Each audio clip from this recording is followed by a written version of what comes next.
Le réel est souvent invoqué, voire tout le temps invoqué, pour expliquer ce qu'il en est du trauma.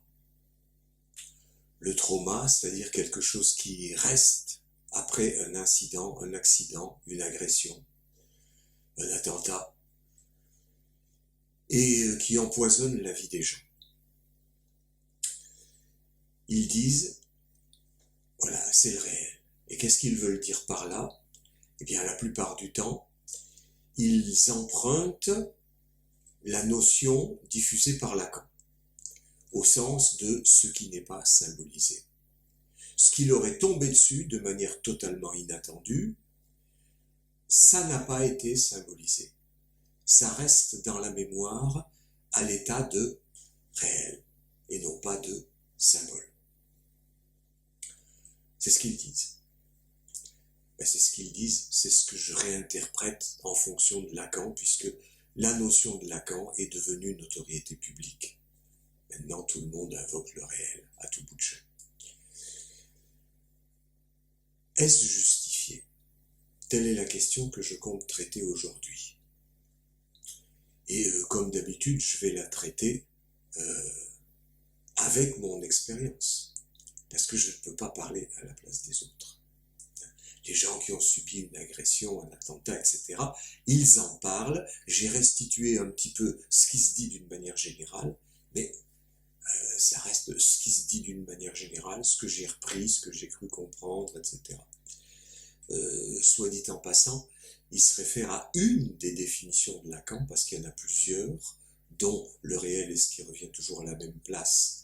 Ce qui convient pour le trauma, en tant qu'il revient toujours à la même place, après, mais pas pour le choc initial, qui lui, au contraire, est un inattendu. Et ça, c'est deux définitions de Lacan, où il n'a pas fait cette distinction entre l'événement initial et le trauma qui revient toujours sans arrêt. Pourquoi revient-il, disent les gens, parce que ça cherche à symboliser. Je l'ai dit aussi pendant des années, même à propos de mes rêves récurrents, je n'arrive pas à symboliser tel truc, donc le rêve me le représente. Bon, maintenant j'ai changé d'avis. Par examen de mes rêves et de mon expérience, ce que je vais donc faire devant vous. Mon expérience, elle est de plusieurs ordres. Il y a les accidents ou les choses qui me sont tombées sur le coin de la gueule sans que je m'y attendais, ce qui correspond à la tuquée, l'inattendu, la rencontre de quelque chose de pas prévu, comme disait Lacan. Et puis des rêves dans lesquels il y a des accidents, et d'autres choses qui m'ont traumatisé aussi, mais qui ne sont pas en rapport avec des accidents, des attentats, des agressions. Encore que, on pourrait se demander pour l'agression. Donc c'est ces différentes modalités que je vais essayer d'examiner devant vous.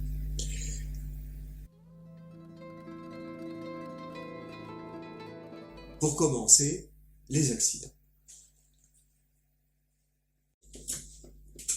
Alors, je pense d'abord à l'accident peut-être le plus grave qui m'est arrivé, un accident d'auto. Je devais avoir 26 ans, 27 ans, ma fille avait 1 ou 2 ans. Et on était en route pour aller chez mes beaux-parents dans le Haut-Doubs. Et on ne se parlait pas avec ma femme, non pas parce qu'on s'était disputé, mais parce qu'on ne se trouvait rien à se dire. Et j'étais dans mes pensées, dans une espèce d'hypnose que certainement tout le monde connaît quand on est en conduite et que la route n'est pas trop difficile. Eh bien, on conduit d'une manière automatique et on pense à plein de choses. On ne sait même plus qu'on conduit. Donc la route était suffisamment droite pour que je me permette de rouler à la vitesse limitée, mais je ne fais jamais d'excès, je ne dépasse pas la vitesse limitée. 90 c'était à l'époque. Et puis il y a eu un virage, et j'étais dans mon hypnose, et j'aurais dû ralentir, et j'ai pas ralenti. Et quand j'ai senti l'arrière de la voiture chasser, on est parti en tête à queue, j'ai aussitôt crié « Oh le con !»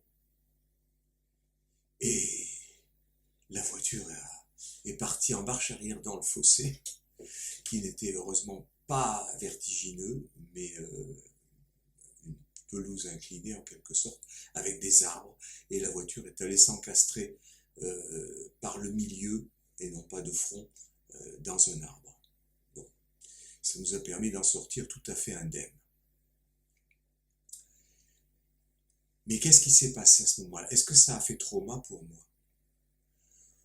En fait, j'ai rêvé de voiture pendant des années. Et chaque fois, c'était très angoissant parce que j'étais à la place du passager et il n'y avait personne au volant et la voiture fonçait trop vite.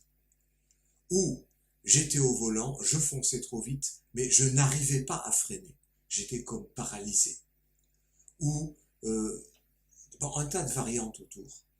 À chaque fois, le point commun, c'est je suis en voiture, je vais trop vite et on risque l'accident. Donc ça m'avait traumatisé quelque part. Alors, deuxième interprétation, ou c'est l'accident comme tel qui m'a traumatisé, ou l'accident qui a fait surgir un trauma ancien que j'avais refoulé. Pourquoi je dis ça? Parce que ce qui m'a explosé à la gueule au moment où la voiture est partie en tête à queue, c'est « oh le con !» Je m'accusais tout de suite. Autrement dit, c'est comme s'il y avait là un sentiment de culpabilité qui n'attendait que ça, une explosion de quelque chose pour que je puisse me sentir coupable consciemment, alors que c'était refoulé.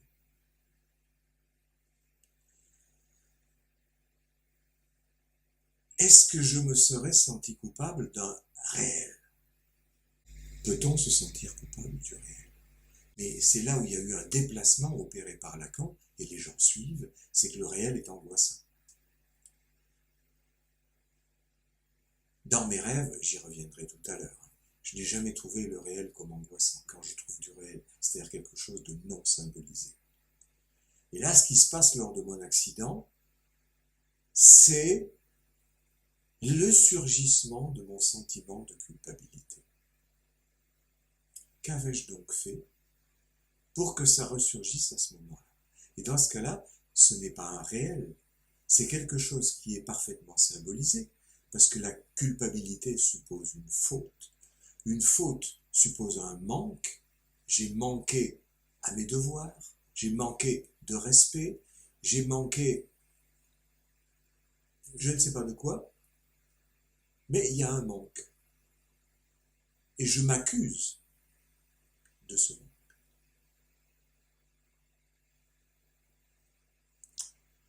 Et le manque, par définition, c'est le symbolique.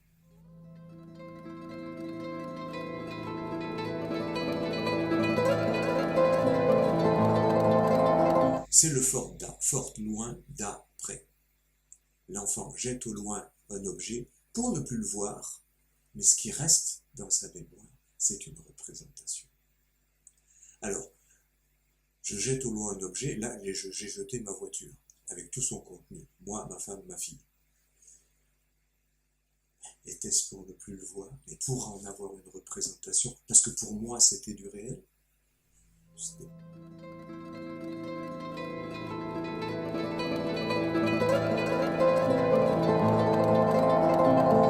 C'était pas du réel. Le fait que je sois marié, le fait que j'ai une fille, tout ça, j'en avais des représentations. C'était pas resté à l'état traumatisant. Mais qu'est-ce qui pouvait avoir été traumatisant, entre guillemets, pour moi dans cette histoire? Peut-être le fait que j'allais chez mes beaux-parents, et que j'étais déjà allé quelques fois, c'était des paysans du Houdou. Je sais bien comment ça se passait quand on passait le week-end là-bas, il se passait rien, je disais rien, ce que je pouvais dire les intéressait pas, et ce qu'ils pouvaient dire m'intéressait que moyen. Mais enfin, moi je les écoutais, je ne pouvais faire rien d'autre. Et ça m'emmerdait. Donc je n'avais pas envie d'aller dans le Houdou voir mes beaux-parents. De là à dire que j'ai fabriqué l'accident exprès, je ne crois pas. Souvent, c'est le genre d'interprétation qui vient dans ce cas-là. Je ne crois pas que j'ai fait exprès. Mais il y a eu des circonstances, mon hypnose, qui n'est pas dû au fait que je vais chez les beaux-parents, puisque ça se passe avec tout le monde quand on a un trajet qu'on connaît bien et sur une route qu'on connaît bien. C'est pas ça. Donc c'est pas mon hypnose qui m'a amené à ne pas penser à ralentir au virage. Ce n'est pas un conflit avec ma femme, parce que c'était entendu qu'on y allait, ça lui faisait plaisir. Moi, je n'avais pas de résistance à ça. Mais peut-être bien parce que je refoulais le fait que ça m'emmerdait. Est-ce que c'est ce refoulement qui a ressurgi pour me faire en sorte que l'accident arrive? Je ne crois pas. Ça se discute, hein. Vous voyez que j'examine toutes les hypothèses. L'hypothèse qui me paraît le plus probable, c'est que l'accident arrive, du fait de mon hypnose d'une part, du fait de ce que le virage était couvert d'aiguilles de sapin, ce que je ne savais pas et qui ne se voit pas, et qui effectivement rendait la route quand même assez glissante à cet endroit-là. C'est comme si j'étais en train de plaider pour dire, oui, c'est pas de ma faute. Au niveau des circonstances de la réalité. Mais dans ma réaction première, c'est de ma faute. Oh le con! Donc ça, c'est une conjonction qui se fait entre des événements fortuits de la réalité et quelque chose qui n'est pas un réel, mais qui est un symbolique, parce que, encore une fois, la faute, le sentiment de culpabilité vient d'un manque. J'ai manqué à quelque chose, ce qui est donc le symbolique comme tel. Reprenant Hegel, et je l'ai fait moi-même de multiples fois, on dit le mot est le meurtre de la chose. Autrement dit, le symbole est ce qui tue le réel. En effet, le forte, c'est jeter au loin un objet, un quelqu'un, pour en obtenir une représentation. Donc tout se passe comme si le quelqu'un ou l'objet était réel dans un premier temps, et quand ça reste dans ma mémoire, ça devient une représentation. Donc le geste que j'ai fait, c'est le geste de symboliser, et il m'en reste effectivement une représentation. Mais il faut être assez fin pour distinguer cela du fait des représentations refoulées qui reviennent, qui profitent d'un événement fortuit pour revenir. Donc c'est toute la distinction que Freud avait faite entre refoulement originaire, dit le réel, et refoulement proprement dit, dit l'inconscient.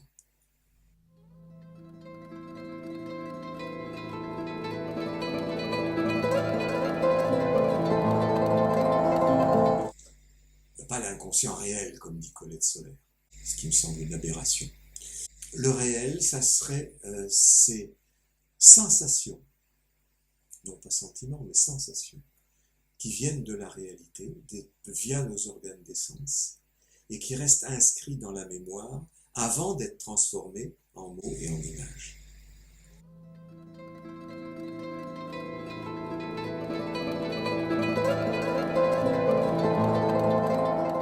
Et là, tout ce que je vois qui me vient à travers mon rêve, pas mon rêve, mon accident, parce que maintenant c'est comme un rêve, puisque je ne peux que me le remémorer comme si c'était un rêve, d'où mon lapsus. Tout ce qui me revient, c'est un rapport avec des symboles déjà là. Freud n'avait pas rencontré le réel dans sa pratique de l'analyse des rêves. Mais il déduit intellectuellement de la situation le fait qu'il doit y avoir un refoulement originaire, enfin ce qu'il appelait un refoulement originaire. Le mot est mal choisi parce que c'est le même que le refoulement proprement dit. C'est-à-dire ce n'est pas en général à la conscience, donc ça pourrait être assimilé à l'inconscient, mais ce n'est pas le même inconscient que l'autre, qui est dû à des représentations contradictoires. Je n'aime pas cela. Je ne supporte pas telle représentation, je la refoule. Alors que dans le refoulement originel, c'est il y a dans ma mémoire des traces de sensations qui ne sont pas des représentations. Donc ce n'est pas que je les refoule parce que je ne les aime pas. Vous voyez que le mécanisme n'est pas du tout le même. C'est que comme je n'en ai pas besoin, ce n'est pas venu à la représentation. C'est-à-dire ce n'est pas venu à la conscience. Mais ça reste quand même dans la mémoire. Donc dans cet accident que j'ai eu, je dirais que c'est plutôt le refoulement proprement dit qui est en question, c'est-à-dire des représentations que je n'aime pas. Je ne m'aime pas coupable. Je n'aime pas me sentir coupable.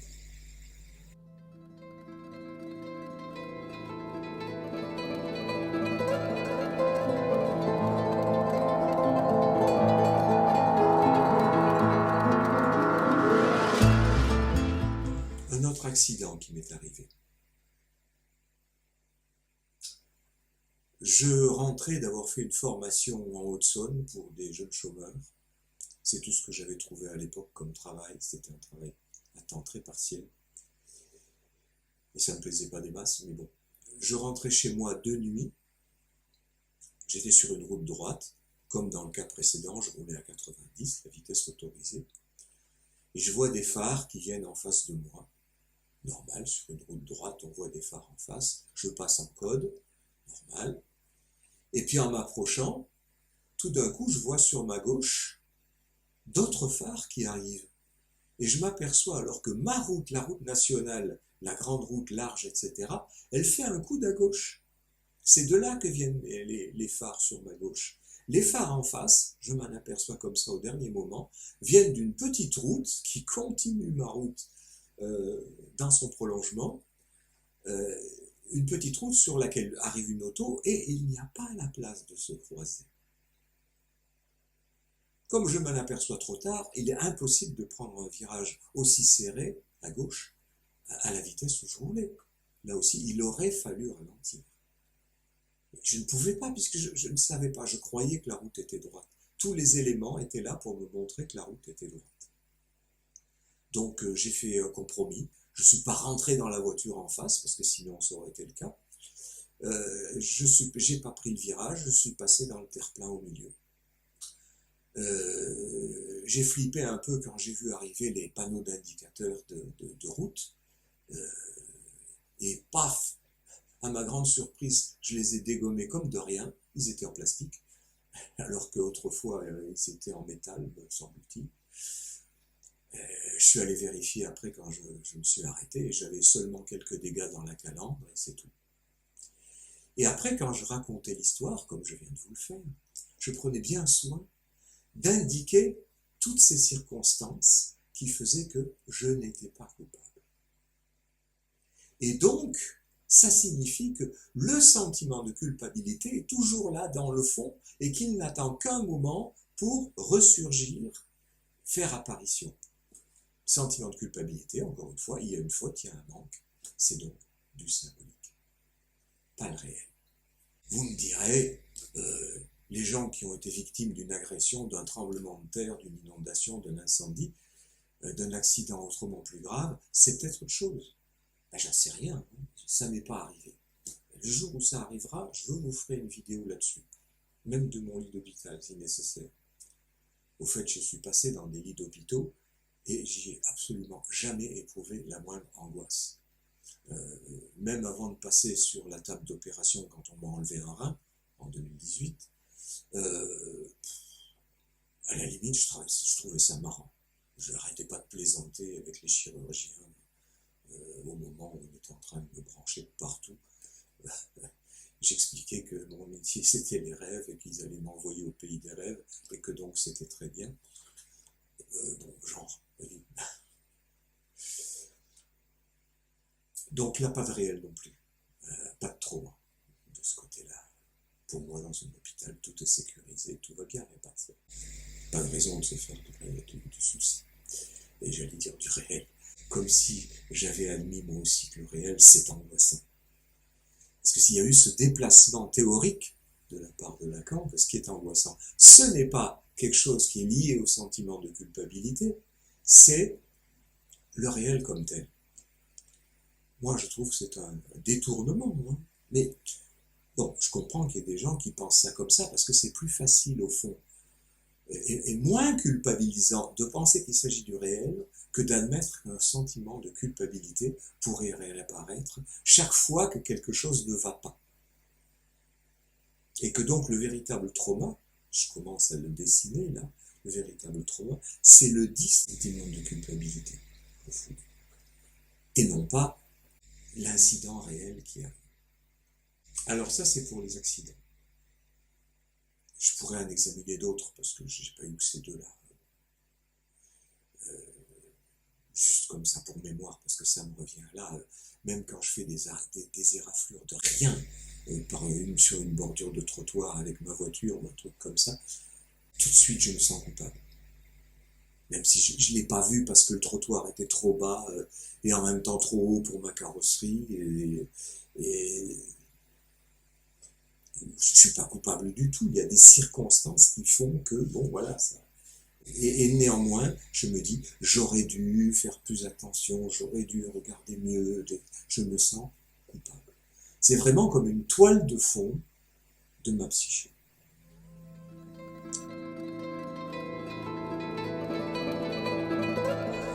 Examinons autre chose. Les accidents qui ne sont pas des accidents d'auto, pas des accidents matériels. J'ai raconté dans d'autres vidéos comment j'avais été viré de nombreuses institutions et hôpitaux parce que je ne faisais pas comme les autres. Un coup, je ne faisais pas le temps de séance requis, il fallait que ce soit 3/4 d'heure et rien d'autre. Je recevais les parents alors qu'il ne fallait surtout pas recevoir les parents, c'était interdit. Je recevais les enfants dans les couloirs, dans les escaliers, parce qu'ils étaient incapables de tenir en place. Moi, j'allais voir où ils allaient, parce que c'était, comme ils ne parlaient pas, c'était la seule chose qui me montrait. Donc je prenais ce que j'avais. Mais sans qu'on m'ait dit, il est interdit de travailler dans les couloirs et les escaliers, on m'a convoqué un jour, enfin la directrice m'a convoqué dans son bureau pour me dire, tu travailles dans les escaliers et dans le couloir, tu es viré. On m'a pas demandé pourquoi, comment, c'est vraiment un truc qui me tombait dessus comme ça. Il aurait pu y avoir un débat, pourquoi on travaille comme ça, pourquoi les autres travaillent autrement, pourquoi moi je travaille comme ça. Après tout, on aurait pu penser à ça par un minimum de tolérance sur le point de vue moral et un minimum d'éthique au point de vue scientifique. Parce qu'il se trouve que mon travail obtenait des résultats formidables. J'hésite pas à le dire parce que c'est vrai. J'ai fait marcher une petite fille qui n'avait jamais marché de sa vie à l'âge de 9 ans. J'ai déconstipé un type qui à l'âge de 33 ans avait un ventre rempli de merde, un ventre de 9 mois de femme enceinte, hein, et qu'il avait failli mourir plusieurs fois d'occlusion intestinale. Eh bien, en 3 mois, je l'ai guéri, ce mec-là. Il n'avait plus jamais été constipé par la suite. Bon, ça, c'est les exemples les plus spectaculaires. Mais j'en ai plein d'autres. Des enfants qui ne parlaient pas, puis qui se sont mis à parler, etc. Et qui étaient reconnus par tout le monde, parce que ça se voyait. C'est pas comme quelqu'un qui vient à l'analyse, qui a un mal-être, et puis qui va un petit peu mieux, puis de mieux en mieux, et puis bon, l'entourage s'en aperçoit plus ou moins. Là, c'est spectaculaire quand même. Eh ben non, ça n'avait aucune importance. Que j'ai des résultats, aucune importance. Il fallait que je respecte le code. C'est ça. Et ça a été pareil partout. Il n'y a aucun endroit où on m'a convoqué d'abord pour me dire « Mais pourquoi tu fais comme ça? Qu'est-ce qui se passe? Et comment fais-tu pour obtenir ces résultats ?» Jamais! Ça a toujours été « Tu fais pas comme on doit, tu fais pas comme nous, t'es viré. » Trauma. Et là, je dois dire, trauma encore plus important que les accidents de voiture. J'ai dit que j'avais rêvé d'accidents de voiture pendant des années, enfin d'accidents ou de choses qui précèdent l'accident, comme j'ai raconté, hein, rêver que j'arrive pas à freiner ou des choses comme ça. Ce qui met en scène quoi dans mon rêve, encore une fois, le sentiment de culpabilité. C'est moi qui n'arrive pas à freiner. C'est moi qui n'arrive pas à tourner le volant. C'est moi qui fais pas ce qu'il faut. Et alors là, dans mon boulot, tout se passe Et on me l'a souvent renvoyé. Les gens me renvoient que « Ah, je suis sûr de moi, je n'accepte pas le débat, etc. » Ce qui est exactement le contraire. Parce que dans mon intérieur à moi, je n'arrêtais pas de me dire à l'époque « Mais est-ce que je fais bien ? Est-ce que c'est vraiment comme ça que je devrais faire ?» J'en parlais en contrôle, je payais un contrôle avec mes deniers, j'allais dans des groupes de travail, j'y allais presque tous les soirs dans des groupes d'études différents, j'allais presque tous les week-ends dans des colloques pour entendre des collègues parler de ce qu'ils faisaient, pour y parler moi-même de ce que je faisais, pour le mettre en question. À Psychanalyse Actuelle, ils m'ont demandé pendant 3 ou 4 ans de suite de faire un week-end autour de mes travaux avec les dits autistes, où j'expliquais quelles étaient mes questions, quels étaient mon travail, pourquoi je faisais ça, pourquoi je ne faisais pas autre chose. Voilà. Là, il y avait un vrai travail. Mais à l'endroit de l'institution, rien de tout ça, c'était viré. Trauma inouï. Mais dans ces institutions, quand je parlais d'autre chose que de mes dits autistes, ça plaisait beaucoup. Quand je parlais de moi, alors là, ça n'allait plus du tout. Ou quand je critiquais Lacan, là, ça n'allait plus du tout. Même des critiques, parce qu'au début, j'ai commencé comme ça, j'ai fait de la critique gentille, douce, genre, là, à un moment, Lacan, il dit ça, puis un autre, il dit autre chose. Que pensez de ça? Je présentais les choses comme ça. Maintenant, je dis carrément, Lacan se contredit tout le temps et il s'en aperçoit même pas. Parce que j'ai un peu avancé aussi. Mais à l'époque, je le disais gentiment, comme ça. Et là, c'était insupportable. Et là aussi, j'ai reçu des insultes, voire des menaces, des interdictions de publier. Trauma inouï, parce que j'étais déjà dans le questionnement, j'étais pas sûr de moi à l'époque. Et voilà qu'on me disait, tu fais que des conneries, ou tu dis que des conneries. Je me rappelle encore Jeanne Lafont revenant vers moi, alors que je venais de faire un exposé, m'interrompant en plein milieu de mon exposé, se levant même pour me dire, tu ne peux pas dire ça. Je ne peux pas dire ce que je venais de dire. Au lieu de me dire, mais pourquoi dis-tu ça? Vous voyez toute la différence. Ou moi, je peux dire ça, qui ne va pas, qui n'est pas cohérent avec ton propos, mais justement, on est là pour en débattre. Et vous voyez les réactions que j'ai suscitées de par le fait de parler de mon travail, tout simplement. Au lieu de parler tout le temps de théorie. Je parlais un peu de théorie, mais toujours en tant qu'elle pouvait m'être utile pour mon travail. Pas en tant que juste débat intellectuel dans les nuées là-haut, sans jamais redescendre sur terre.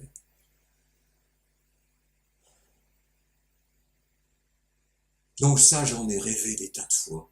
J'ai rêvé de mes directrices, parce qu'il se trouve que oui, c'était la plupart du temps des directrices d'hôpital, ou des chefs de service, médecins, psychiatres, ou des chefs d'école.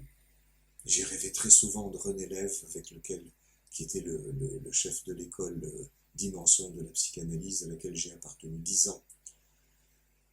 Et j'ai pas compris le jour où il m'a envoyé paître en refusant d'entendre, mes démonstrations sur la bande de Mébius, et 2, le fait que je me remette en question dans un travail que j'exposais avec des malades de l'hôpital dont je m'étais occupé. Il m'avait dit, c'est pas le lieu, très précisément. Et en plus, il avait terminé, mon exposé venait d'être terminé, c'est le premier à prendre la parole après, il a dit, c'est de ta faute. Voilà, la faute qui revient. Le sentiment de culpabilité effroyable qui reprend à ce moment-là. Donc, je repose ma question, est-ce que tout ça est du réel? Ben non, justement, puisque ce qui est en question, c'est ma faute. On me prend en faux, on me prend en défaut. Je ne fais pas comme il faut. Comme il faut par rapport à quoi? Par rapport au code, qui est donc du symbolique. Je suis en dehors du code et c'est symbolique.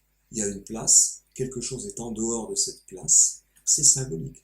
Il y a du da et il y a du forte. Et on ne supporte pas, visiblement, que quelqu'un qui est da soit un peu forte. Mais tout ça, c'est du symbolique.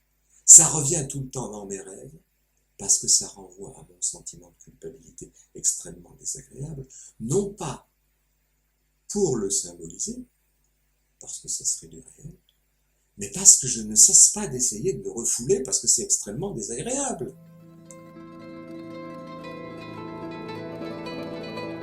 Maintenant, je voudrais en venir à une expérience de pensée. Vous savez, les expériences de pensée, je vous renvoie à la vidéo que j'ai consacrée à la physique quantique et à l'astrophysique. C'était la grande spécialité d'Einstein, mais beaucoup de chercheurs font des expériences de pensée. C'est comme ça que Einstein a pensé un jour, justement à un moment où il était dans un moment d'endormissement. Et il dit que ça a été l'idée la plus heureuse de sa vie qui lui est venue à ce moment-là, c'est qu'il a tout d'un coup compris qu'un homme qui tombe ne sent pas son propre poids. C'est-à-dire la force à laquelle il est soumise, tout d'un coup, il n'y est plus soumis. C'est ce qu'on appelle l'apesanteur. Quand on tombe, on est apesanteur. Les astronautes qui sont en apesanteur autour de la Terre, c'est tout simplement qu'ils sont en train de tomber. Ils sont en train de tomber en ligne droite, mais dans un espace court, ce qui fait qu'ils bouclent le tour complètement en apesanteur. Et c'est ce qui a amené donc Einstein à penser que ce n'était pas une force, la gravité, mais une déformation de l'espace-temps. J'en prends de la graine au niveau de la méthode, en tout cas, à savoir les expériences de pensée. Alors, expérience de pensée, je m'imagine victime d'un attentat. Une bombe explose à ma proximité, je suis jeté à terre. Qu'est-ce qui se passe? Tout de suite, une angoisse énorme, évidemment. Et je m'aperçois que je suis encore en vie. Super. Deuxième angoisse énorme, est-ce que je suis blessé? J'ai peut-être du sang sur la figure, sur les mains. C'est peut-être le mien. C'est peut-être celui du voisin. Va savoir. Mais je tâte, je regarde. Bon, j'ai rien. Ou alors éventuellement quelques égratignures. Ou j'ai peut-être quelque chose, après tout. J'ai peut-être un bras coupé, mais je suis vivant, etc. Pourquoi je suis angoissé comme ça? Vous me direz, c'est évident, tu as risqué de mourir. Oui, j'ai risqué de mourir, j'ai risqué de perdre un membre. Ou je l'ai même perdu. Donc ça renvoie, même chose, à mon absence ou à l'absence d'un membre. Parce que je suis présent, tout d'un coup, ce qui me tombe dessus, c'est que je risquerais d'être absent. Et il me vient que dans les hôpitaux, comme dans les écoles de psychanalyse, je suis présent et je suis viré, du coup je suis absent. Et ça aussi, c'est du symbolique. Et donc, dans un attentat, c'est ma présence-absence qui est en question, ou la présence-absence d'un membre, d'un morceau de moi. C'est ça qui m'angoisse tant. Je risquerais d'être perdu ou de perdre quelque chose, du manque. Encore une fois, le fanta. Je suis là, je risquerais d'être forte. C'est donc du symbolique. Ce n'est pas la tentative de symboliser du réel. Bon, vous me direz, c'est une expérience de pensée. Quelqu'un d'autre pourrait faire une expérience de pensée autre, ou l'interpréter autrement. C'est chacun comme il veut. Moi, je propose ça, c'est pour en débattre. Bon, en tout cas, voilà ce que moi, je peux penser. En examinant, encore une fois, toutes les hypothèses, au lieu de prendre tout cuit, la certitude du réel, comme ce qui expliquerait tout.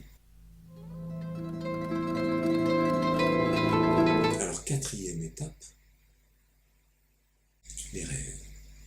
J'ai parlé tout à l'heure des rêves dans lesquels je me revois en train de ne pas arriver de freiner, pas arriver de tourner le volant, pas arriver à maîtriser la voiture. Que je pourrais entendre aussi comme pas arriver à maîtriser mon corps. Par exemple, au niveau d'une pulsion sexuelle.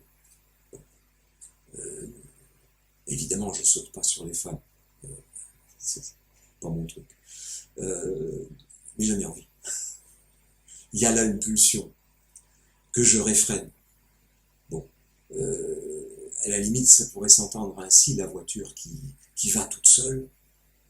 C'est plus moi qui commande, c'est une pulsion inconsciente. Est-ce du réel? Non. c'est le fait de ressentir un manque au niveau sexuel et de vouloir combler ce manque. Donc rien que du symbolique. D'ailleurs, ça me revient tout à coup, un jour je me suis retrouvé avec une jeune femme très jolie dans ma chambre, elle s'est déshabillée, elle s'est assise au bord du lit et elle m'a dit tu peux me baiser, ça me dérange pas. Je lui dis tout de suite désolé, moi ça me dérange. Ça me dérange que ça ne te dérange pas, parce que j'ai besoin que tu en aies envie. Je désire que tu désires. Si tu ne désires pas, ça ne m'intéresse pas. Ça serait une espèce de masturbation avec une poupée gonflable vivante. Non, c'est pas, ça ne me va pas. Et je suis allé dormir sur mon divan d'analyste, en lui laissant le lit pour la nuit. Voilà quoi, le manque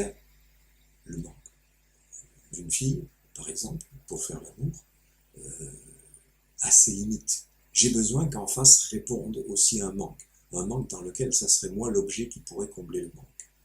J'ai besoin, j'ai envie, j'ai le désir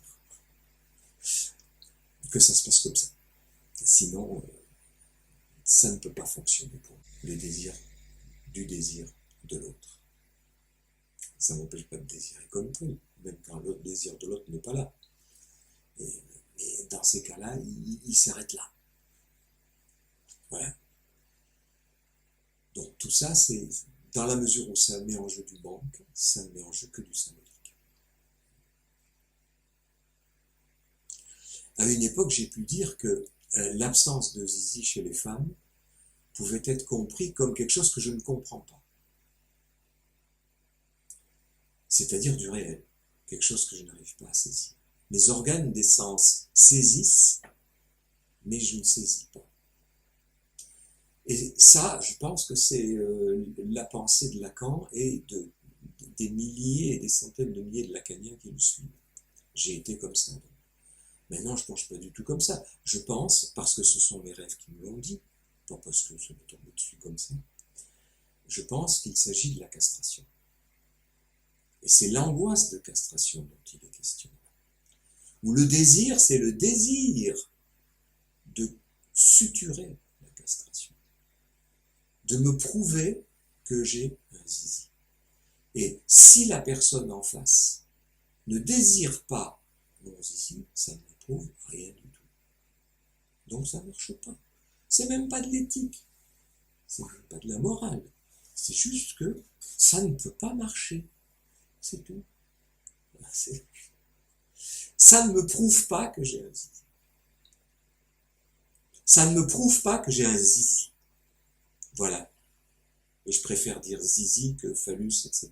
parce que c'est le mot enfantin et ça renvoie effectivement à des angoisses d'enfance.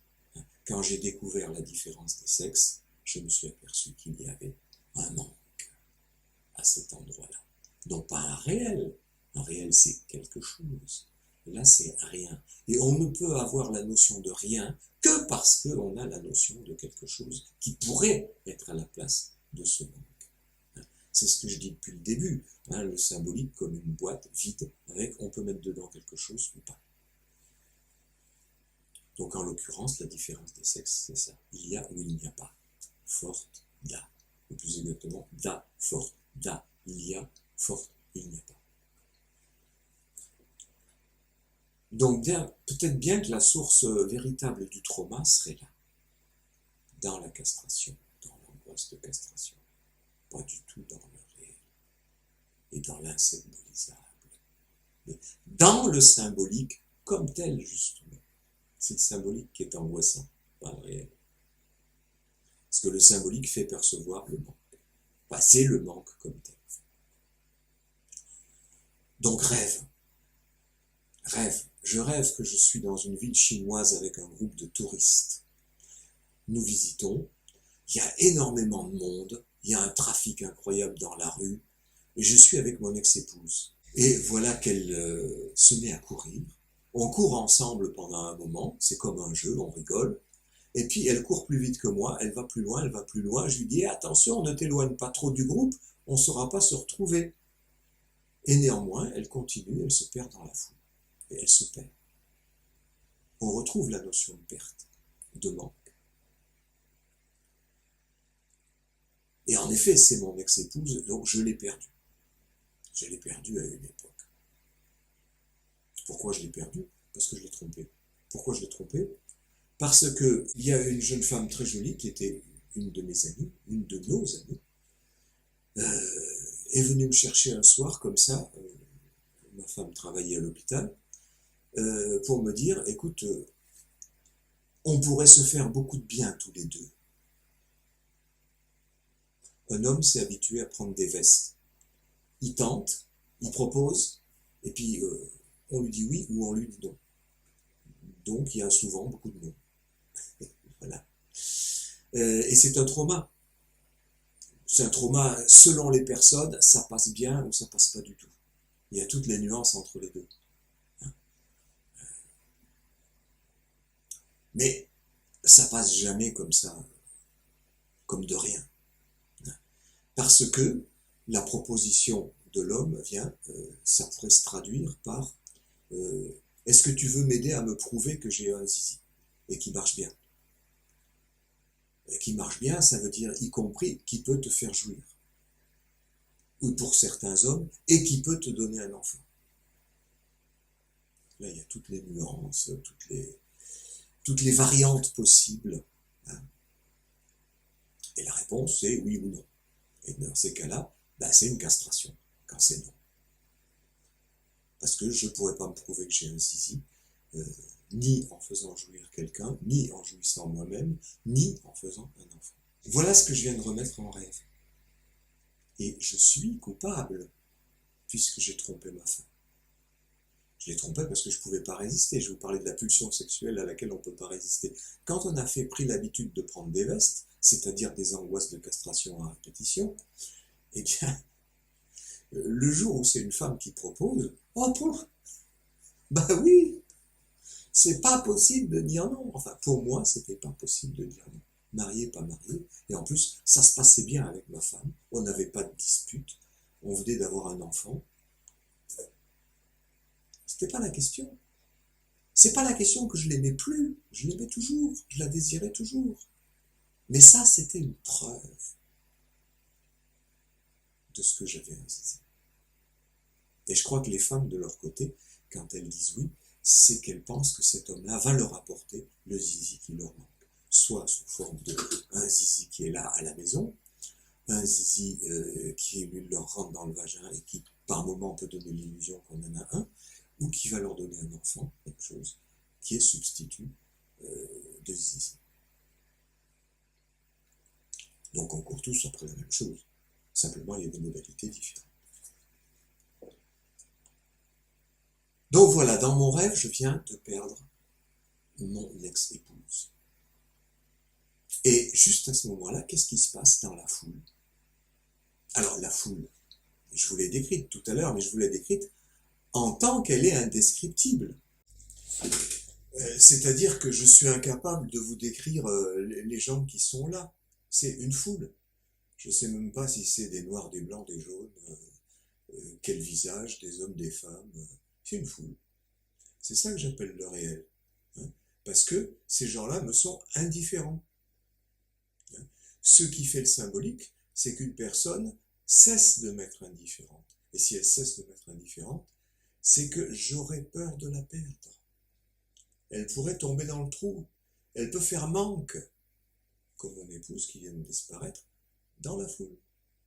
Ça ne veut pas dire qu'elle est devenue du réel. Ça veut dire justement qu'elle a disparu. Elle fait un forte là où il y avait un da.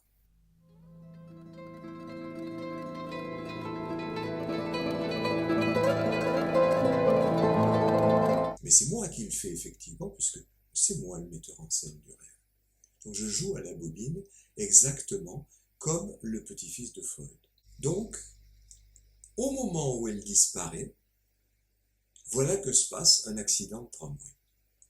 C'est-à-dire quelque chose qui, dans la circulation, qui jusqu'à présent m'apparaissait comme un réel, c'est-à-dire indescriptible. Je ne pouvais pas dire s'il y avait des voitures, des camions, quelle marque de voiture, quelle couleur, Je ne pouvais rien dire de tout ça. Je pouvais juste dire, il y a du trafic. Je voyais même pas le tramway. Et le tramway, là, il vient d'avoir un accident. Justement, à un nœud ferroviaire, là où il y a plein de rails qui s'entrecroisent avec des aiguillages compliqués, que je vois tout d'un coup, alors que je ne les voyais pas auparavant. Ça faisait partie du décor. Donc là, il y a un symbolique qui crève l'écran. C'est un trauma parce que c'est un accident. Un accident, effectivement, c'est un trauma. J'ai jamais eu d'accident de tramway. Par contre, Frida Kahlo a eu un accident de tramway. Ça a été extrêmement grave pour elle. Elle devait avoir 18 ans, quelque chose comme ça. Déjà, à l'âge de 7 ans, elle a chopé la poliomyélite et il en est resté qu'elle n'a pas grandi beaucoup, elle est petite, et elle boite. Premier truc. Deuxième truc, cet accident, où pendant l'accident, une barre de fer lui transperce le corps. Alors, selon les textes que j'ai lus, ça lui transperce la cavité pelvienne ou la cavité abdominale. Enfin bref, ça se passe quelque chose du côté des organes génitaux quand même. D'autant plus que après l'accident et après moult opérations pour la récupérer, les médecins lui ont dit que pour avoir des enfants, ça serait rapide. Et effectivement, dans sa vie, elle a fait 4 fausses couches et elle n'aura pas eu d'enfant. Donc le trauma, il se trouve que par hasard, il rejoint mon traumatisme relatif à la castration. Parce que si c'est un trauma dans la réalité, où effectivement son corps est atteint, cassé, elle a eu la colonne vertébrale cassée, le bassin cassé, une jambe a été fracturée à 11 endroits, l'autre jambe c'était le pied qui était cassé. Enfin, il y a eu plusieurs morts pendant l'accident. C'était un bus son bus qui est rentré dans un tramway. Et c'est comme ça qu'elle s'est mise à peindre, parce qu'elle a dû rester plusieurs mois alitée, sans rien pouvoir bouger. Et ses parents, comme elle s'intéressait à la peinture, lui ont acheté une espèce de chevalet qu'on peut le mettre au-dessus d'elle, comme ça, et elle peut peindre de coucher, exactement comme Michel-Ange, peignant le chalon, le plafond de la chapelle Sixtine. Création du monde, selon Michel-Ange, mais pour elle, création d'elle-même, recréation d'elle-même à travers la peinture. Pourquoi? Parce que c'était un réel et qu'elle avait besoin de le symboliser par la peinture. Oui, je conçois qu'on peut le dire comme ça. Mais si je le ramène à mon expérience, peut-être bien que ça lui a ramené à un sentiment de culpabilité, elle aussi. Je n'en sais rien, je ne peux pas parler à sa place. Tout ce que je peux dire, c'est qu'elle symbolise sa douleur. Voyez dans cette peinture, avec les clous partout, c'est pas seulement à l'endroit où elle a été blessée, c'est tout son corps qui est douloureux. Vous voyez cette colonne qu'elle a transformée en colonne antique, pour l'esthétique j'imagine, c'est tout, mais brisée. Vous voyez ce pied bandé. Bref, elle met des représentations sur son trauma. Encore une fois, est-ce à dire que c'était du réel? Ou est-ce que, comme tout le monde, elle a repéré la différence des sexes comme castration, comme moi, quoi. Bon, eh ben, je n'en sais rien. Mais ce qu'elle dit, elle dit, j'ai eu 2 accidents dans ma vie. Mon accident de tramway et Diego. Diego, c'est Diego Rivera, un peintre déjà célèbre, un peintre mexicain comme elle, déjà célèbre, qu'il a épousé, parce qu'ils étaient férocement amoureux l'un de l'autre. Je dis férocement parce qu'en effet, ils ont passé leur vie à s'engueuler, à se disputer, mais à rester ensemble. Même à la fin de leur vie, ils ont divorcé, puis ils se sont remariés 2 ou 3 ans après. Très peu de temps avant la mort de Frida Kahlo, qui est morte assez jeune, à la quarantaine, si je me rappelle bien. Forcément, avec des handicaps pareils dans sa vie.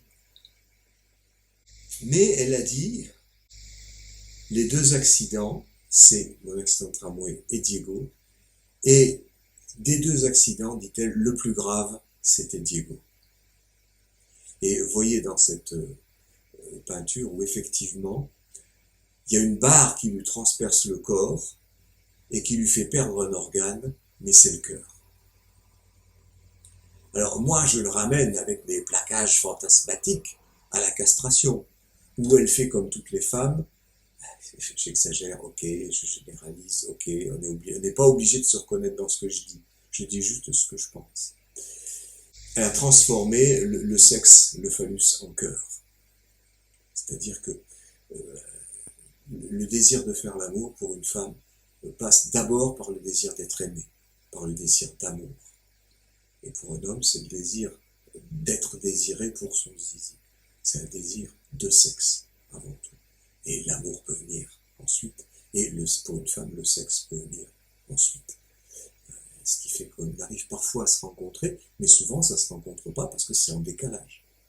Et donc, elle a fait transpercer la barre, elle l'a fait transpercer au niveau du cœur, alors que dans la réalité, ça bel et bien transpercé au niveau de ses organes génitaux, en les rendant caducs pour la représentation, pour la reproduction, c'est-à-dire castration définitive pour elle. Là encore, je plaque mes propres représentations, mais un culpa, mais je ne me sens pas coupable parce que je vous dis bien, c'est mon sentiment, c'est ma façon de l'interpréter, libre à d'autres de l'interpréter autrement. Alors, dans la même veine, ce qui va dans le sens d'étayer cette hypothèse, c'est cette autre toile de Frida Kahlo qu'elle a intitulée elle-même « Les deux Frida ». Et quand on lui demande ce qu'elle a représenté là, elle explique que c'est celle qui aime encore Diego et celle qui ne l'aime plus. Donc c'est encore son histoire d'amour. Mais vous voyez néanmoins comment elle la représente, évidemment avec l'histoire du cœur, puisque les histoires d'amour, c'est des histoires de cœur, en tout cas dans la symbolique. Mais là, vous voyez que cette fois, elle a mis le ciseau, non pas la barre, mais le ciseau, exactement à l'endroit de son sexe. Et le sang coule un peu plus bas, mais le ciseau est bien à l'endroit du sexe. Et cela correspond, sur l'autre Frida, à sa main qui tient une miniature, une petite miniature de forme ellipsoïdale, dont on voit ici un gros plan, et qui représente Diego, c'est écrit dessus, mais Diego enfant, ou l'enfant de Diego, parce que les 4 avortements, enfin fausses couches qu'elle a subies, le père était Diego. Alors, vous voyez le rapport qu'il peut y avoir entre l'homme en tant qu'il a un phallus et l'enfant en tant qu'il serait donné par cet homme en récupération d'un phallus coupé. Ça nous renvoie aussi à ce que j'ai entendu de multiples fois de la part de femmes qui venaient me voir dans les CMPP pour leurs enfants, en me disant « Oui, à la maison, j'ai 3 enfants, mes 2 enfants et mon mari. » C'était dit comme ça, d'une telle nature. C'est pas des gens qui avaient lu quelque ouvrage théorique que ce soit. Alors, cet accident de tramway, bien évidemment, en aucun cas il est question de réel, puisqu'en aucun cas Frida ne parle d'hébétude, de sidération, de symbolisation nécessaire. Là, ce qu'elle essaie de symboliser plutôt, c'est, si symbolisation il y a, c'est sa rupture avec Diego. Mais justement, c'est un format, cette rupture. C'est je t'envoie au loin, quel que soit celui qui fait le geste, que ce soit Diego ou que ce soit Frida, justement parce que tu m'es cher parce que tu manques. Ou parce que tu es trop là. Parce que quand c'est trop là, c'est le manque du manque. C'est toujours le manque qui est en question, c'est-à-dire le symbolique. Même dans le cas du manque du manque. Le manque du manque ne fabrique pas du réel, parce que le réel, c'est avant. mais c'est le symbolisme. Alors, vous voyez que le thème du double apparaît plusieurs fois dans l'œuvre de Frida Kahlo. Il apparaît ici, entre le jour et la nuit, là, entre la Frida habillée et les habits de Frida sans Frida, et là, dans les deux Frida. Moi, j'y entends ce que je retrouve chez moi, c'est que l'autre moi-même, c'est le moi-même inconscient. Celui qui veut quelque chose, tandis que moi, je veux autre chose. Ou le ça et le surmoi, comme on voudra. Est-ce que ça correspond chez Frida? J'en fais juste l'hypothèse. Mais cette façon qu'elle a de se déshabiller est tout à fait étrange, parce que elle ne se représente pas nue. Si elle se représente nue, c'est en même temps écorché. On voit l'intérieur. Ou de dos, avec des blessures. Mais ces blessures peuvent très bien renvoyer à une image de l'organe sexuel externe, féminin. Celui qu'on ne veut pas voir, justement, parce qu'il rappelle que la colonne a transpercé et que le sexe masculin a disparu. Alors là, vous voyez que les deux Frida, c'est la blessée et la convalescente, ou la malade et la guérie, si on veut. Mais dans la première, elle montre des blessures, c'est-à-dire des fentes, quelque chose qui a été perdu. Et de l'autre côté, elle tient devant son sexe le corset qu'elle a dû porter pendant des années, comme une espèce de complément indispensable à son corps pour la faire se tenir droit, parce que la colonne ne tient plus droit. La colonne ne tient plus droit, ça évoque immédiatement l'impuissance. C'est de ça dont il s'agit.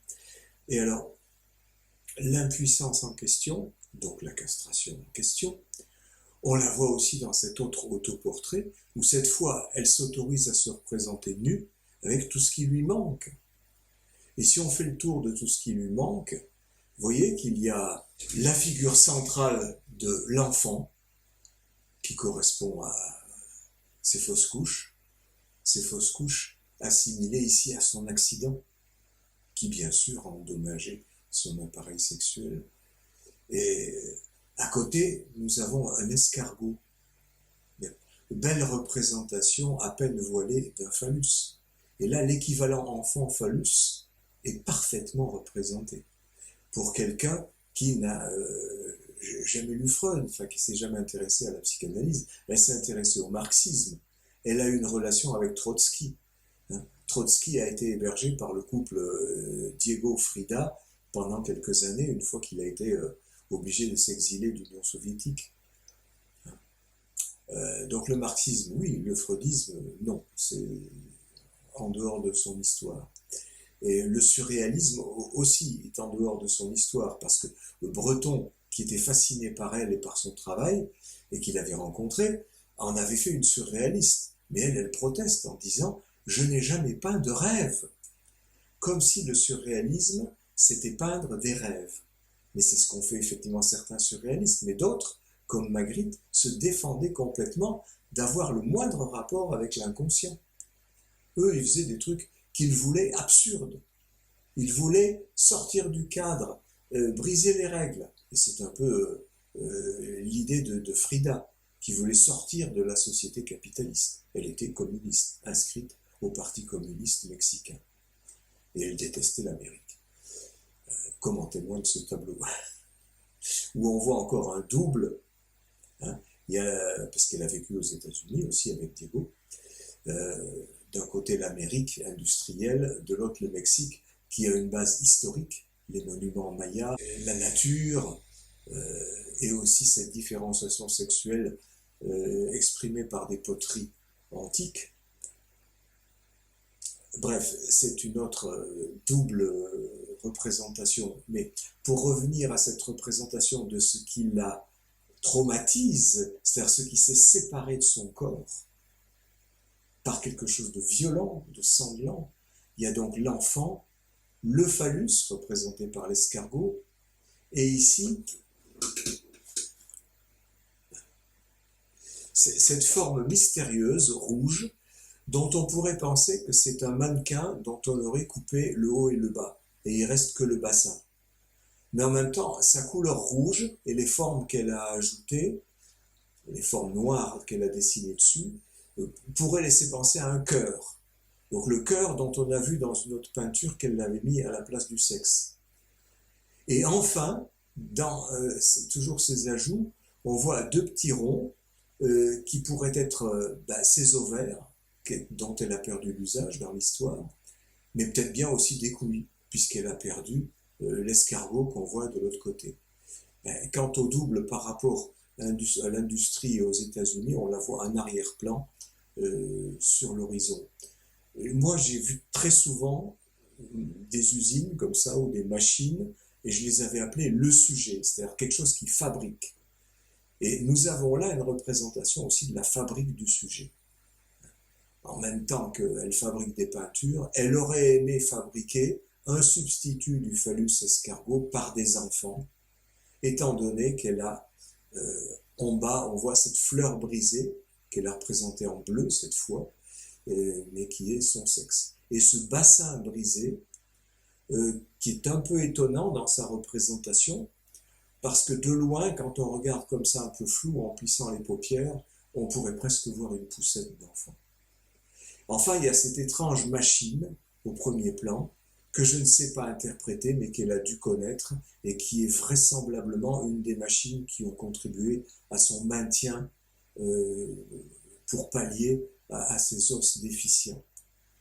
Bon, c'est juste une interprétation, c'est elle qui peut savoir, ça je ne sais pas. Ça me fait penser à cette autre forme de l'angoisse de castration dont m'ont fait part beaucoup de femmes, c'est l'angoisse d'être pénétrée. Il y a une de mes petites amies qui m'a fait un jour la remarque en mesurant mon zizi, comme ça, et en mesurant ensuite sur son ventre en disant « Dis donc, tu te rends compte, ça rentre de tout ça ». Alors elle le disait plutôt en rigolant, mais d'autres femmes m'en fait part d'angoisse. Ça rentre à l'intérieur quand même. D'où tous ces rêves qui sont extrêmement fréquents chez quasi tout le monde, le plus particulièrement les femmes, c'est un homme va rentrer par la fenêtre, un homme va rentrer dans ma chambre, un inconnu va pénétrer dans mon appartement. Et tout ça, ça revient un petit peu au même, c'est la même structure.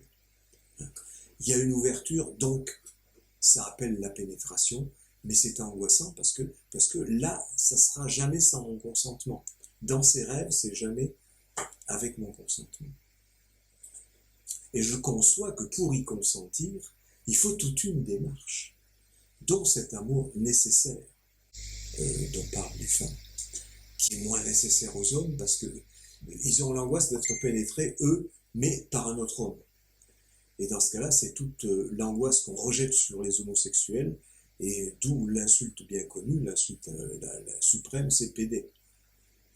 C'est tu te fais pénétrer, c'est ça que ça veut dire. Et en même temps, du coup, tu es en position féminine, tu t'es fait castrer.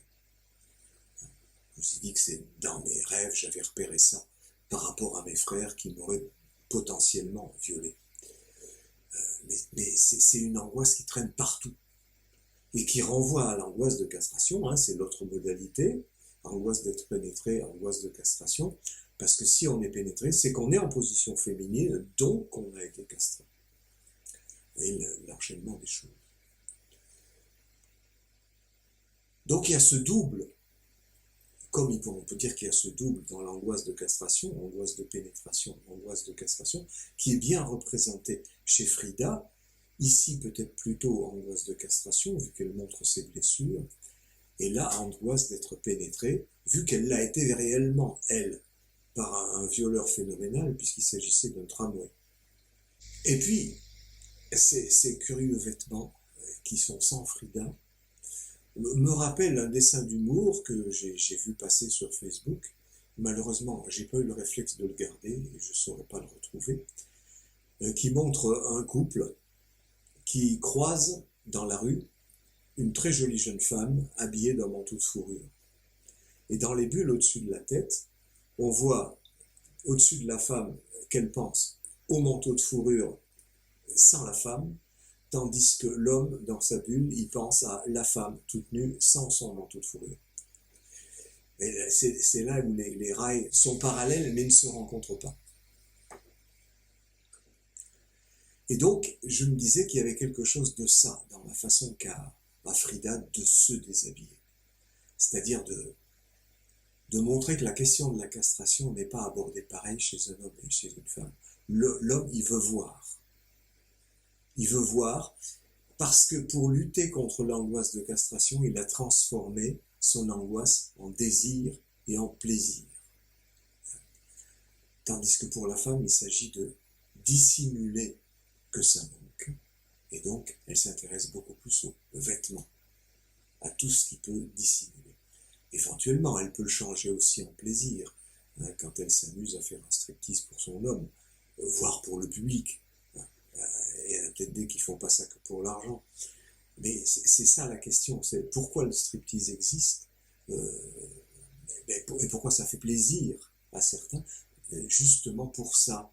Parce que c'est la transformation, l'inversion de l'angoisse de castration en plaisir. De la même façon qu'on retourne un gant. Ce qui d'un côté fait saillie, de l'autre côté fait cavité.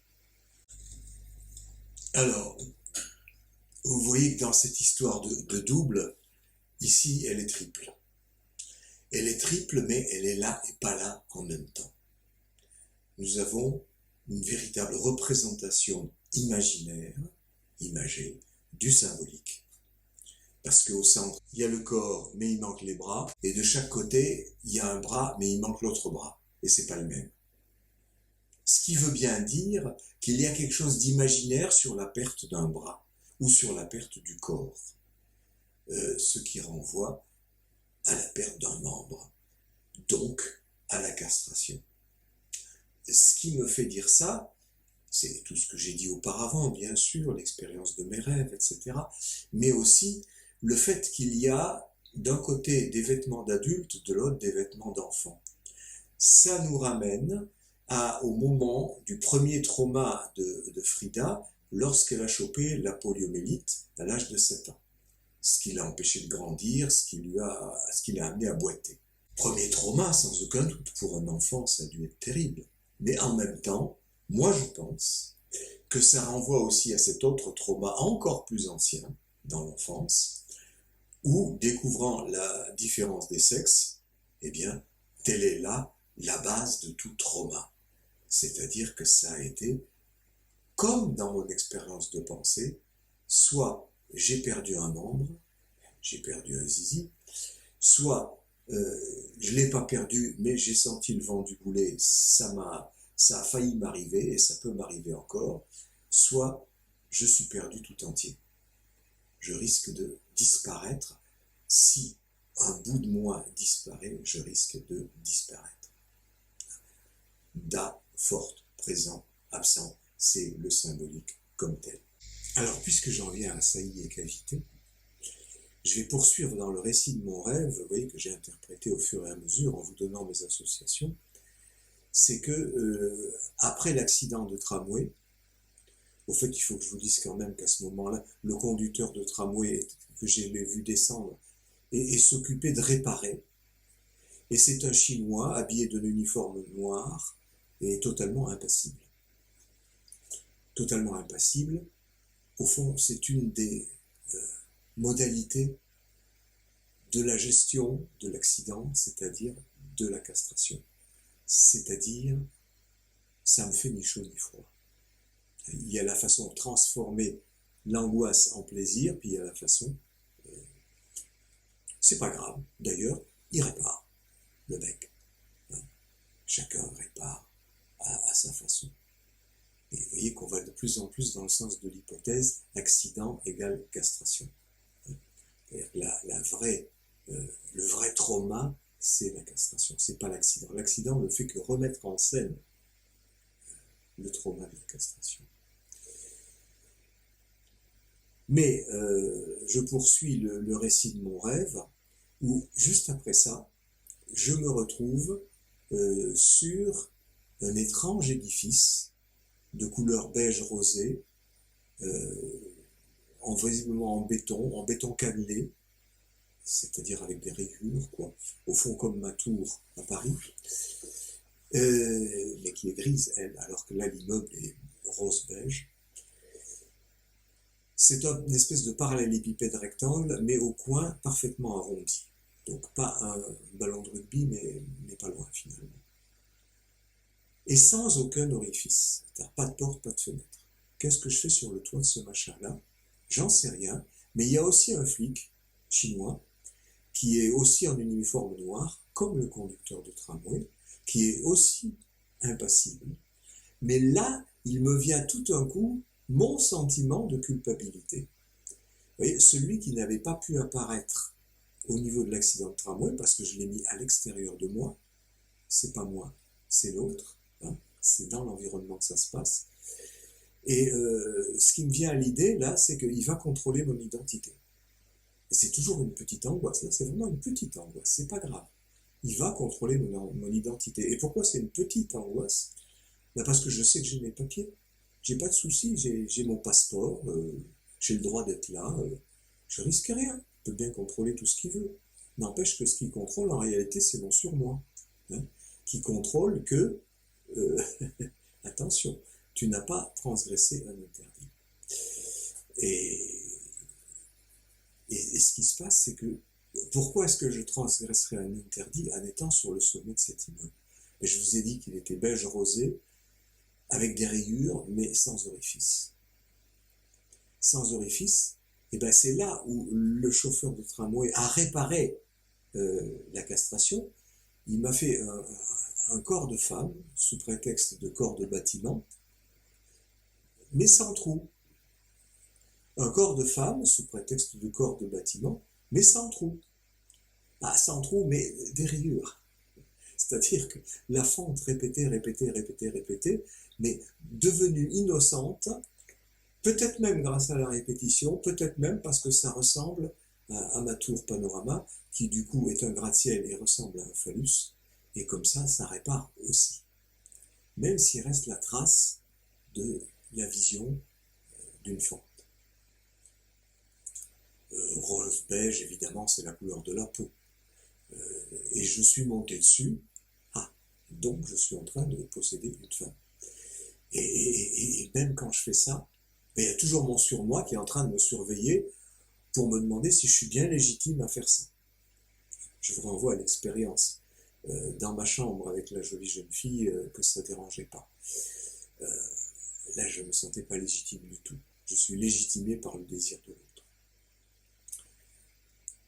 Et là, ce qui est en question, c'est l'accident de tramway. En Chine, pourquoi en Chine? Parce que mes dernières petites amies étaient chinoises. Donc, ça reste encore dans l'arrière-plan.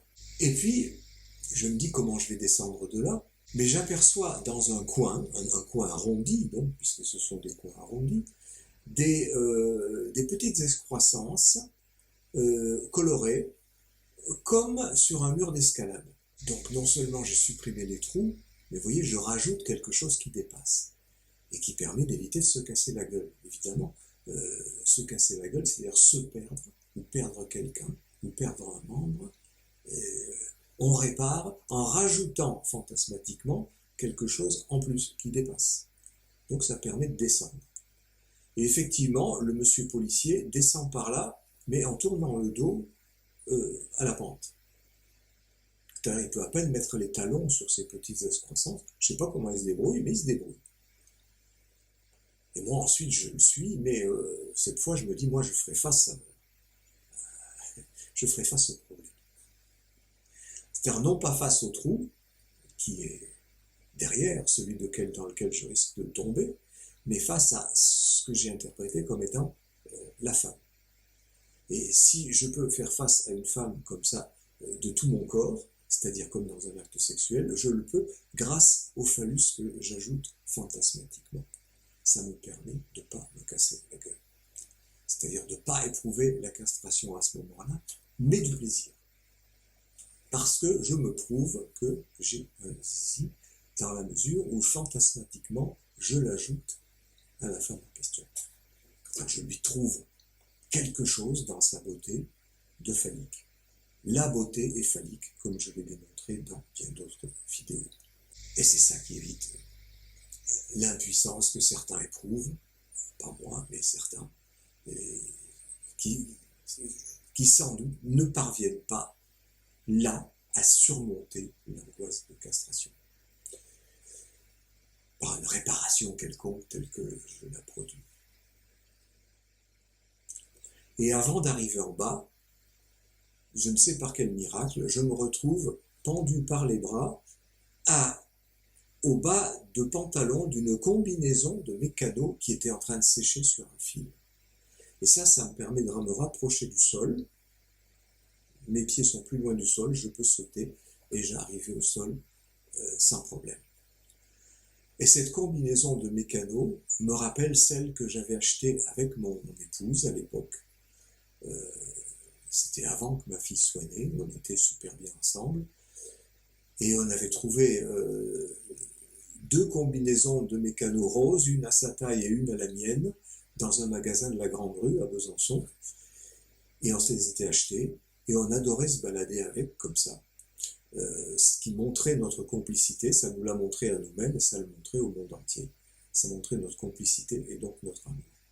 Et on était comme ça complètement unisexe.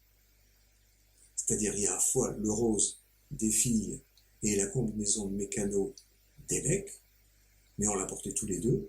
Et c'était un mode de réparation, pour elle comme pour moi, pour finalement nier quelque part la différence des sexes, tout en la vivant comme couple, et en la vivant très bien. Sexuellement, ça marchait très bien tous les deux. Et pour le reste de la vie à peu près aussi. Donc, comme je vous disais tout à l'heure, j'avais aucune raison de la tromper, si ce n'est cette espèce d'insatiabilité au niveau de se prouver qu'on a un zizi, ce qui est la question du manque et de la castration qui plane. Donc on avait trouvé ce système qui sans doute fonctionnait aussi bien pour elle que pour moi. Elle, se sentant mécano, donc mec, de par la combinaison, et moi, me sentant quelque part un peu femme, mais en gardant un zizi dans la culotte, ce qui est une façon de défier l'immeuble rose, comme dans mon rêve, tout en conservant mon zizi, c'est-à-dire sans me casser la gueule. Donc vous voyez que l'accident est représenté aussi dans mon rêve sous la forme d'une potentialité, se casser la gueule possible.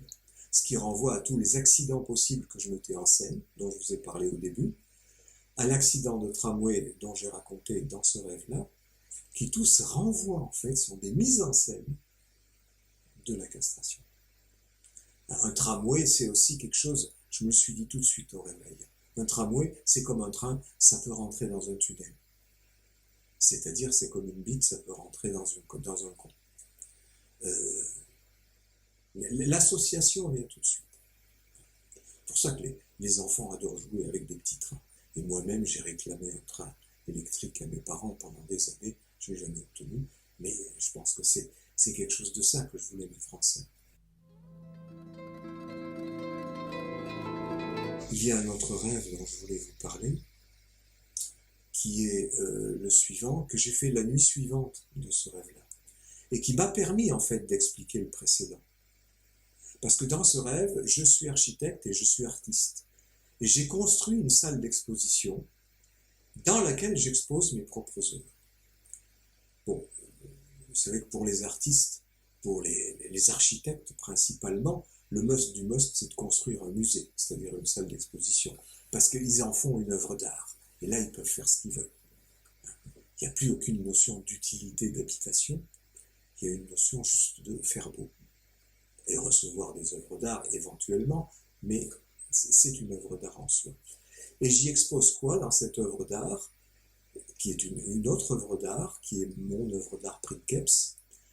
C'est une espèce de fusée qui ressemble à la fusée de Tintin sur la Lune, mais tout en noir, et munie dans le bas d'une espèce de grande hélice carénée. Le tout étant tout noir et brillant. Au réveil, j'ai tout de suite pensé à une tuyère que j'avais vu au musée des Arts et Métiers à Paris, la tuyère, c'est plutôt vaginal. Et mon truc là, c'est plutôt phallique. Et bien, vous voyez, j'ai encore inversé. En me servant d'un de mes souvenirs, je l'ai inversé de cavité en saillie. Et pourquoi c'est une hélice dans le bas? Parce que du coup, ça peut ressembler à un mixeur plongeant. Vous voyez, un mixeur plongeant, c'est encore évocateur, je suis désolé. Plonger le mixeur dans la marmite pour faire des bonnes soupes. D'où l'expression, c'est dans les vieilles marmites qu'on fait les meilleures soupes.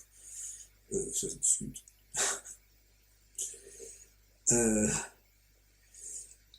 Mais ça venait du fait que la veille au soir, j'avais dîné chez mon petit-fils et sa copine, et que on parle de recettes de cuisine et de la nécessité d'un mixeur, et j'avais dit en incise que j'avais bien un mixeur chez moi, mais je m'en servais surtout quand j'avais fait un bateau en papier, et que je posais le bateau en papier dans le bassin des poissons, dans mon jardin, et que je montais dans le bateau en papier, j'emmenais mon mixeur de façon à, en le plongeant à l'arrière du bateau, à me propulser sur le bassin.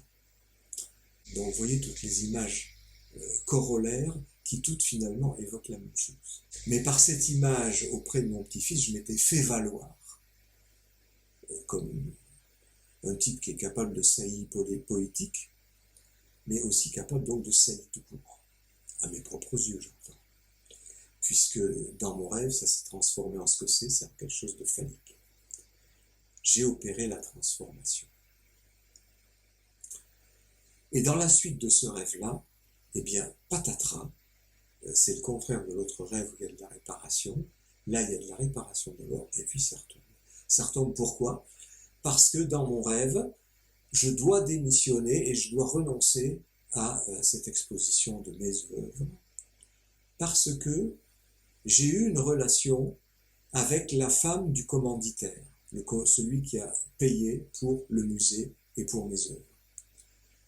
Ou dans mon rêve, c'est un peu plus flou, peut-être avec la commanditaire elle-même.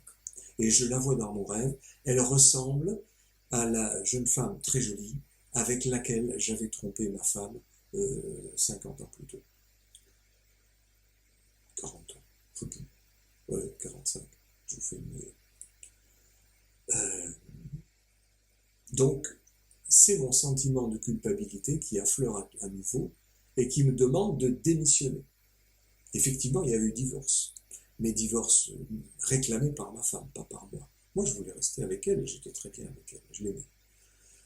Mais voilà, et j'ai compris aussi qu'elle ne pouvait pas supporter, ça se comprend très bien, ce qui se traduit dans mon rêve par cette démission. On voit que ce qui affleure encore une fois, dans la catastrophe, l'accident, là, c'est le divorce. Comme l'accident de Frida avec Diego. Et ce divorce, c'est quoi? Ben, dans mon rêve, ça indique ce que c'est que je ne peux plus exposer mon zizi. Cette merveilleuse fusée dont je vous ai décrit par le menu les caractéristiques. J'ai oublié d'expliquer pourquoi noir, je pense parce que deuil, il faut faire le deuil de son zizi, je l'ai fait, et que le tramway que j'avais vu dans le rêve précédent était noir. Et c'est pour ça que ce rêve-là m'expliquait le précédent, parce que comme la femme du commanditaire ressemblait à cette femme avec laquelle j'ai trompé ma femme, voilà pourquoi dans le rêve précédent, il y avait un tramway noir, et je perds ma femme dans la foule en Chine, parce que mes dernières petites amies étaient chinoises. Vous voyez comme tout s'explique, et que tout va dans le sens d'une symbolique, et certainement pas du réel. Le réel, il était dans mon premier rêve au sens de la foule que je ne pouvais pas décrire, le trafic que je ne pouvais pas décrire. Et surnageant de ce réel, la vérité de la castration, c'est-à-dire l'accident de tram, ou la peur de la pénétration, parce que ça m'avait renvoyé. Ce qui avait fait mettre un tramway en scène, c'était mon souvenir de ce que je savais de Frida Kahlo. D'où l'angoisse d'être pénétré que j'ai aussi par rapport à mon angoisse de castration. J'entends que des gens auraient pu me dire, pourtant le réel, regarde, c'est cet immeuble rose, rose beige, parce qu'il n'y a aucune caractéristique, il n'y a pas de... Il n'y a pas... C'est un bloc, quoi. C'est ça le réel, pas symbolisé. Tu peux pas dire ce que c'est. Mais justement, j'ai dit ce que c'était. C'était une façon de symboliser une femme, sans orifice et avec des excroissances. Et bon, vous voyez comme quoi le réel, il faut vraiment en avoir fait l'expérience, comme je vous le montre, l'expérience dans mes rêves d'un réel qui n'a rien à voir avec un trauma. Parce que ce qui me traumatise dans mon rêve, encore une fois, ce n'est pas la foule, ce n'est pas le trafic, ce n'est pas le fait de la ville chinoise que je ne connais pas, dans laquelle je risque de me perdre, c'est la perte qui est corrélée dans mon rêve lui-même par la perte du zizi. Exactement ce que je vous décrivais dans mon expérience de pensée avec un attentat. J'étais là, je risque de ne plus y être. Tout d'un coup, c'est la première pensée qui vient. J'étais là tout entier, je risque de perdre un membre, ce qui renvoie à la perte du zizi. Ne cesse de se répéter ensuite, parce que le souvenir de l'accident, lui, il peut s'estomper, mais le souvenir de la castration, lui, il est fondamental, il est constitutif de l'humain. L'accident n'a fait que le remettre en avant.